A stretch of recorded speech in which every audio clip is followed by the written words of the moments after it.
Hola Altubers, hoy toca repaso de libros porque cada vez más con esto de la primavera se van acumulando los libros porque hay que venderlos para el verano y en consecuencia las editoriales lanzan muchos y muchos y muchos. Nosotros aquí hacemos una selección muy justita de cerca de 20 libros porque es para lo que nos da la vida. Algunos de los libros los hemos leído un poco, hemos leído completos, pero hay otros muchos, la mayor parte, que no hemos leído.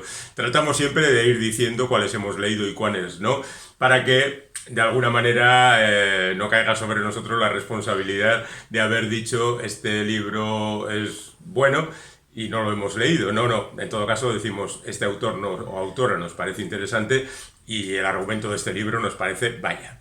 Vamos a empezar con una serie de premios, porque los premios parece que gustan mucho a los consumidores de libros, que consideran que un premio ya es el aval para que el libro sea bueno. Esto no es cierto, porque los premios son una artimaña comercial por parte de las editoriales para conseguir vender más, pero a veces son buenos y a veces no lo son, así que tomadlo con distancia todo esto y bueno, nosotros daremos algunas claves. Tenemos, por ejemplo, el premio Primavera de Novela, que es Las Brujas y el Inquisidor, y que está escrito por Elvira Roca Barea. Elvira Roca Barea es una profesora que hace 3 años aproximadamente tuvo un gran éxito con Imperiofobia y Leyenda Negra. Una obra muy polémica en su momento que discutía las condiciones de lo que se ha llamado la leyenda negra española en relación con la conquista de América y todo eso. Quizá por aquello justamente de haberse visto metida en jaleos de dimensiones ciclópeas, la autora ha decidido escribir una novela para que no le digan exactamente que está contando cosas que no sucedieron. Bueno, en cualquier caso, esta es una novela sobre las brujas de Zugarramurdi. Es un proceso suficientemente conocido por todo el mundo. Es algo que, aunque no se conozca al detalle, sí se tienen nociones por parte de, yo diría, cada persona, los que nos estáis viendo, y el resto del mundo. Y viene a poner en el centro del jaleo a un inquisidor histórico muy famoso, que aquí por supuesto es tratado como a la autora le ha parecido, porque esto sí, esto es una novela y no tiene que ajustarse a la realidad de los hechos ocurridos. Por otra parte, el asunto de la brujería es algo muy querido por prácticamente todos los lectores, así que estamos seguros de que este libro se va a convertir en un bestseller, pero bueno, vete a saber cómo acaba terminando. Tenemos aquí el premio Biblioteca Breve de la editorial Seix Barral, que es un premio de prestigio, que en esta ocasión ha ganado Rosario Villajos, que es una autora con una trayectoria no muy larga, tiene 2 libros anteriores y un cómic, y ahora se presenta con La educación física. Y empieza la novela con una joven que ha tenido un hecho traumático y trata de que alguien le recoja en autostop para que le lleve a su destino. Bueno, este es el principio de la novela. Lo que va a contar la novela, por supuesto, son las circunstancias que han llevado a esa joven a esa situación, sus planteamientos personales, su relación con sus amigos, su relación con el mundo que le rodea y cómo va manifestando poco a poco que ese mundo no es precisamente el mejor, cosa que sabemos todos absolutamente. Queda por saber cómo Rosario Villajos ha representado todo esto. Hay buenas vibraciones en el sentido de que hay gente que ha dicho que el libro está bien, pero yo debo reconocer que no he leído absolutamente nada de él. El tercer premio es el premio Alfaguara de este año, que ha recaído en Gustavo Rodríguez, que es un escritor peruano y que ha hecho... La verdad es que los escritores peruanos en líneas generales suelen hacer sátira bastante interesante y con gran profundidad y con mucha gracia en ocasiones. Bueno, este libro se titula Cien Cuyes y cuenta la historia de Eufrasia, que es un nombre que ya hace bastante gracia, y que empieza a trabajar como sirvienta, bueno, no, en realidad es una cuidadora de ancianos en una residencia, y donde empieza a ver el universo de la ancianidad, de la proximidad de la muerte, de las reflexiones severas, del deterioro de cuerpos y mentes que tiene lugar ahí, y en lugar de ponernos con un nudo en la garganta a sufrir por los que allí están, lo que hace es contarnos chistes y hacer bromas sobre el asunto, lo cual me parece de una saludable intención que de verdad más gente debería hacerlo. Así que de entrada, en principio, vamos a considerar que el libro merece la pena. Gustavo Rodríguez es el autor. Aquí tenemos a Marta Orriols. Este es un libro que, por lo que he oído por ahí, tampoco lo he leído, es un libro que está teniendo muy buen funcionamiento boca a oreja, que a veces es como funcionan este tipo de cosas. Bueno, aquí Marta nos cuenta la historia de la protagonista, que es una corresponsal, es una periodista, que harta ya de la vida del periodismo, que la verdad es una tabarra, decide volver a su casa y enfrentarse a los viejos fantasmas, a los antiguos amores, a las relaciones con la familia. A ver, esto no es nuevo precisamente, el asunto está siempre en cómo se cuenta, porque según reza el clásico ya no hay historias nuevas, son todas la misma y son además muy limitadas, pero luego queda la capacidad del autor para emocionarnos, para trasladarnos a otro mundo, para hacernos sentir que lo que estamos leyendo es verdaderamente valioso. Tengo otro autor que a este conozco bastante porque yo diría que prácticamente me he leído toda su obra, incluso la que ha publicado con seudónimo. Se llama Use la Hoz y parece que ha vuelto con intensidad últimamente a la narrativa y así presenta ahora Verso Suelto, una novela en la que tenemos a una adolescente, una joven de 14 años, que asiste a la separación de sus padres y al mismo tiempo tiene los problemas, digamos, de índole sexual característicos de esa etapa de la vida, donde la realidad se tambalea, donde los hechos no son ni ciertos ni inventados, sino que son una mezcla de todos ellos, y donde los adolescentes tienen que lidiar seguramente con las situaciones más conflictivas de su vida. Conozco a Use, he leído sus libros, me lo he pasado siempre muy bien, me parece alguien que es capaz de introducirse en los personajes y en las situaciones, analizarlos correctamente y darnos en buena medida la realidad de no solo de los personajes, sino la nuestra también. Es un fiel reflejo, un buen retratista de una sociedad que conocemos, pero a veces se nos escapa un poquito por las costuras. Uno que se nos escapa por todas partes es Juanjo Millás, que es un escritor fantástico. A él le gusta mucho la distancia corta, el cuentito, la columna, la historieta rápida e incisiva. Y de hecho esta novela tiene menos de 200 páginas, se titula Solo Humo y viene a contar también la historia de un joven. Este está en trance de llegar a los 18 años, lleva una vida aparentemente satisfactoria, pero como decíamos antes, la vida se escapa entre las costuras de la realidad y el tipo acaba metido en un tejemaneje tremendo. A mí me gusta mucho Juanjo Millás, lo digo claramente, y me parece que este libro será sin duda alguna muy satisfactorio.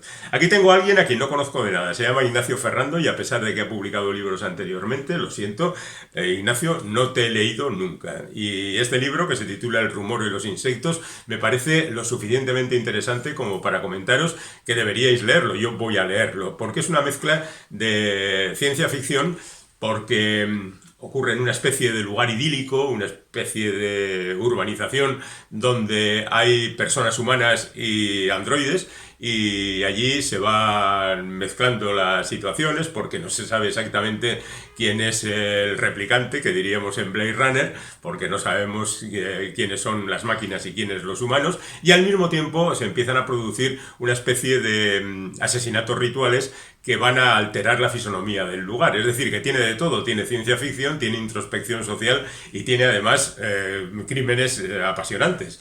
Bueno, para crímenes los que va narrando últimamente Elia Barceló. Elia Barceló empezó su trabajo como novelista de ciencia ficción, la gran dama de la ciencia ficción se le ha llamado siempre, pero hace años que dejó ya esta parte y en los últimos tiempos ha empezado a escribir una serie policíaca que empezó con Muerte en Santa Rita y ahora continúa con Amores que matan. Es, digamos, un thriller mediterráneo con unos personajes más o menos extravagantes metidos en un lugar donde de repente, oh señor, aparece un cadáver y aparece una inspectora y aparece un policía jubilado y aparecen unos cuantos artistas, es decir, un poquito Agatha Christie con una visión irónica de las cosas y con el encanto que tiene Elia Barceló siempre contando sus cosas. Así que vamos a considerar que este es un libro de los que no pueden faltar en nuestra biblioteca. No, de verdad, yo creo que leer a Elia Barceló está muy bien, así que seguimos adelante. La segunda parte de nuestro recorrido por los libros de hoy comienza con Margaret Atwood y con esta colección de artículos titulada Cuestiones candentes. Margaret Atwood es conocida fundamentalmente ahora por El cuento de la criada, pero fundamentalmente por su trayectoria narrativa, pero es al mismo tiempo una gran ensayista, una gran pensadora, y ha reflexionado sobre prácticamente todas las cuestiones que nos rodean acerca del mundo actual, pero también sobre la literatura, sobre su propia obra, en qué contexto se ha producido. Es alguien que de verdad da fascinantes fogonazos de inteligencia y a veces los deja ahí para que sea el propio lector el que los complete. En esta obra hay de todo, repasa su propio trabajo, lo cuestiona incluso, lo cual es muy saludable para un autor, repasa la obra de otros creadores y repasa también las últimas circunstancias sociopolíticas ocurridas en el mundo. Por ejemplo, tiene un legendario artículo titulado "Soy una mala feminista", porque siendo como una de las principales impulsoras del Me Too, en su momento se vio enfrentada con algunas actitudes que no creía ella que correspondían a una actitud medianamente sensata. Y justamente lo denunció en su momento, porque Margaret Atwood es una mujer muy valiente y fue tachada en su momento de mala feminista. Y este es un artículo que aparece, por ejemplo, en este libro. Lo curioso del caso es que este artículo, de profundo calado social y político, está rodeado, por un lado, con un artículo sobre Ray Bradbury y por el otro lado, con un artículo sobre Ursula K. Le Guin, es decir, dos autores de ciencia ficción, lo que deja perfectamente claro que para Margaret Atwood la ciencia ficción es un valor literario y que de género secundario y baratillo no tiene absolutamente nada. Nos vamos ahora con un clásico también muy discutido ahora y en su momento, como es Louis Ferdinand Céline, que tuvo una actitud verdaderamente miserable durante la Segunda Guerra Mundial, fue acusado de colaboracionista, de antisionista y de otras muchas cosas, pero cuya obra literaria es absolutamente fascinante. Y además, en el caso de Guerra, que es este libro, inédito hasta este momento, pues tiene toda una historia también detrás de la publicación del mismo, ya que el manuscrito ha andado perdido durante no sé cuánto tiempo y al final ha visto la luz. Seguramente en los próximos años veremos más obras de Céline aparecer por ahí, porque el hombre iba perdiendo papeles de aquí para allá y la verdad es que viajó mucho, perseguido por sus ideas y perseguido por sus actitudes.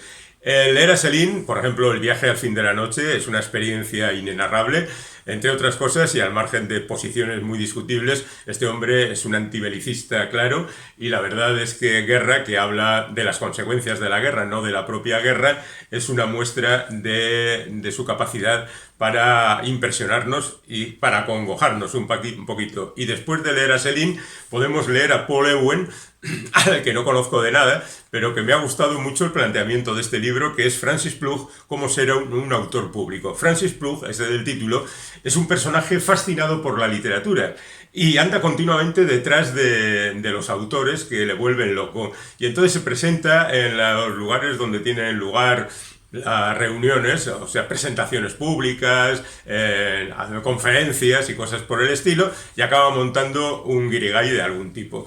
Y a lo largo de todo este libro viene presentándonos pues a diferentes autores. Tengo por ejemplo aquí a Coetze, aquí a Graham Sweet, y un poquito más adelante a Arundhati Roy, y aquí a Michael Ondaatje. Y así a lo largo de todo el libro son pequeños capítulos de unas 10 páginas cada uno que cuentan las supuestas experiencias de Francis Plough, que por supuesto están noveladas, que son todas mentiras, pero que trata de sacar lo ridículo que hay en algunas actitudes del mundo de la literatura. Y como estamos muy necesitados de comedias, un libro que me promete humor y risas para mí es algo a tener muy en cuenta. Bueno, un señor muy serio era Sándor Márai, que últimamente está siendo recuperado por la editorial Salamandra. De hecho, Los celosos es una segunda parte de una trilogía que está formada también por Los rebeldes, el primer libro del ciclo, y termina con Los ofendidos. El primero lo tienen ya en la editorial y el tercero lo tendrán próximamente. Y hay quien dice que es como Los Bundelbrück de Thomas Mann, la historia de una familia donde las circunstancias y el tiempo van minando las relaciones, van convirtiendo a veces la vida en un infierno, pero narrado con una elegancia suprema. Un poco antigua, estaría bueno, y no solo porque está escrito hace mucho tiempo, porque está ambientado hace 100 años, y entonces pues las cosas eran un poco diferentes y la forma de escribir era diferente. Tengo aquí a alguien justamente todo lo contrario, tiene 30 años, se llama Edouard Louis y la novela se titula Cambiar método. Ocurre que este hombre, que tiene 30 años ahora, tenía 20 y pocos cuando publicó su primer libro Para acabar con Edith Bellengüe. y aquello fue una especie de fenómeno en su momento. Era una novela absolutamente autobiográfica, pero como era una novela también inventaba muchas cosas, y aquí vuelve a hacer prácticamente lo mismo. Lo que le ha ocurrido en los últimos 8 años, pues aquí está contado de una manera desenfadada, irónica, con distancia sobre su clase, que es la más favorecida, en los lugares donde viven, y con los personajes que muchas veces son fantoches y otras son impostores, y gente que trata de aparentar, que trata de figurar en el mundo de la cultura y ser algo verdaderamente fabuloso. Bueno, es un escritor a tener muy en cuenta. Me parece que a Hernán Díaz también debemos tenerle en cuenta. Es curioso porque este es un autor argentino que curiosamente escribe en inglés. De hecho, aquí pone traducción de Javier Calvo, que es un magnífico traductor, hay que advertirlo, y que cuenta en Fortuna la historia de una familia. Tenemos otra familia, otra saga familiar, en esta ocasión ambientada en los años 20 del siglo pasado, es decir, hace 100 años, y con todo lo que uno espera de lo que ocurra en los años 20 del siglo pasado. La familia importante, la fortuna, gente con mucho dinero, Estados Unidos, el país de las posibilidades, de las promesas a veces incumplidas y de tantas otras cosas, es visto a través de 4 personajes diferentes en un libro, falso por supuesto, que se titula Obligaciones y que es publicado. Y ese libro es el que se recoge en la novela Fortuna, es decir, 4 visiones diferentes sobre unos mismos personajes. Tengo aquí a otro argentino, se llama Federico Gianmarí, y a pesar del apellido que suena poco a español o argentino, pues es argentino también y escribe en castellano y tiene un montón de libros ya publicados. Esta banda de los polacos es una especie de homenaje a los 7 locos de Roberto Art. Cuenta la historia de unos chavales, les llaman polacos por su aspecto, es gente rubia, ojos azules y demás, que han decidido dedicar su vida a favorecer a los demás, a ayudarles a salir adelante. Y bueno, pues lo hacen con la mejor de las intenciones, y Gianmarí lo recoge en este libro que no llega a las 200 páginas. Ténganlo ustedes en cuenta. Y para final, algunos cómics, en este caso también partiendo de un argentino, Quino Inédito. Es sorprendente que todavía haya cosas de Quino inéditas, pero bueno, las hay, y no se trata de trabajos menores, sino de cosas muy elaboradas y que yo juraría que ya he leído, o sea que es un Quino inédito, pero relativamente. En cualquier caso, tener a Quino siempre es un fenómeno. El padre de Mafalda es un agudísimo observador de la sociedad, tiene una mala leche impresionante y hace unas disecciones que te dejan estremecido. Tengo el 4º volumen de García, quizá alguien haya visto la serie de HBO, de esta especie de superhéroe español, una sátira de Roberto Alcázar, aquel de Roberto Alcázar y Pedrín de los años del franquismo, que cada vez más va evolucionando y contando historias más diferentes y cada vez más realistas y menos paródicas y cada vez menos parecidas a Roberto Alcázar, pero que ha cobrado ya una importancia impresionante en la narración de sus historias, que son muy buenas. Son unos cómics arrebatadores. Léanlos porque de verdad no se pueden permitir perdérselo. Tengo aquí la última obra de Bartolomé Seguí, que es un dibujante muy interesante que ha hecho cosas que han ganado el Premio Nacional de Cómic y yo qué sé cuántas cosas, pero aquí se presenta como autor completo. Boomer se titula, tiene ya 60 años y está ahí pues contando lo que cuenta la gente de 60 años, que ya está un poco mayor, que la vida no le ha dado todo lo que se espera y bueno, ¿qué le vamos a hacer? Y como final el Little Monster de Jeff Lemire y Dustin Nguyen, que son los de Ascender, Descender, que cuentan una historia de terror con un grupo de chavales vampiros en una sociedad post-apocalíptica y donde las cosas son terribles. Y a mí, debo decir, igual es que estoy cambiando de orientación en cuanto a Lemire, es su trabajo más reciente que más me ha gustado, así que ténganlo en cuenta. Y así cerramos el ciclo y nos despedimos de los libros hasta una próxima ocasión.